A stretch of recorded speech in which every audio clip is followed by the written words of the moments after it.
Hey friend, Brian Father here, your online identity theft protection guy. I want to talk to you about identity theft and something that I really haven't talked to you about before, but it's something that happens all the time. It's called building an identity. It's what cyber criminals do. And I got a report in my hand that I printed out from a federal agency talking about this. I want to talk about that real quick. So it's kind of like when you are using your imagination with your Lego set, or you go to build a toy, or the kids go or build a bear or something like that. How they just take the different parts, and in those different parts they create something new. Well, that's one of the ways that they build an identity. That's what cyber criminals do. So they'll take, Bill's driver's license, Tom's social security number, and somebody else's address, and they'll combine their names, make a new name, and combine those pieces of information and create a new identity that they can use to just buy things, steal things, all the things that they do. That's one way they do it. Another way that they do it is they take a social security number that's not been used very much. It's not been used hardly at all. Usually a child or a newborn, they love newborn social security numbers. And what they do there is they create a person with that real number. And since that person has no credit, no debt, no employment history, and they don't even have a criminal record, there's nothing there for them. So what they do with that new person is they begin to apply for credit. And since there is no credit history, they typically get turned down. But they do that 2, 3, 4, 5 times. But what they're doing while doing that is actually creating a credit history.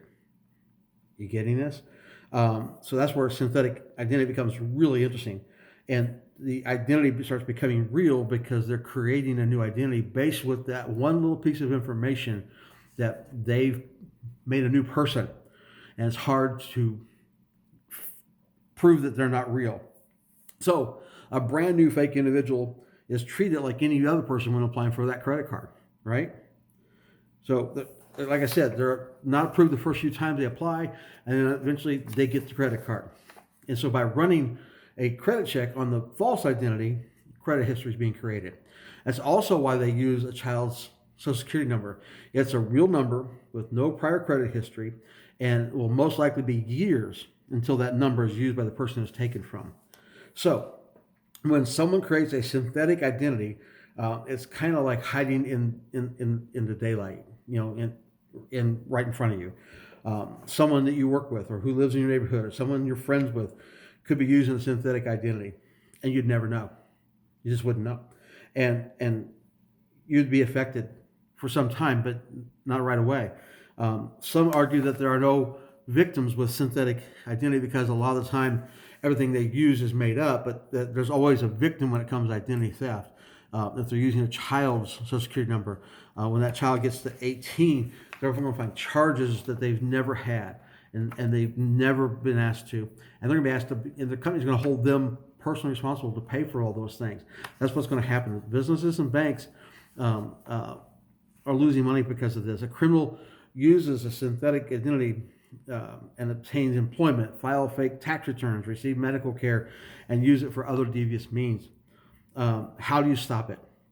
Short answer, you can't. But you can be vigilant against it.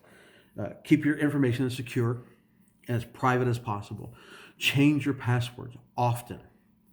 Don't put your children's identity out at all until they can do it on their own when they're 17, 18, 19, 20 years of age. It's imperative that you pay attention to what comes in your mail. If you get pieces of mail with someone else's name on it, pay attention to that. That could be a sign that someone is trying to reach the synthetic identity person. They've used your address, they've got your information, and your information is part of that fake persona. Finally, what I highly recommend is to invest in identity theft protection. And this is coming from a federal agency, and this is what they're saying. I'll read it to you verbatim so you don't feel like it's just me making a pitch. Finally, invest in identity theft protection for both you and your children today. Today. This will help you get notified when your information is found on the dark web, or if someone is using your social security number without your knowledge. Just 2 days ago, I got a note from the company that I work with and partner with for identity theft protection that my current email and my current password had been breached. And so I had to go in and create new email, and I had to go in and create new passwords because they had been breached.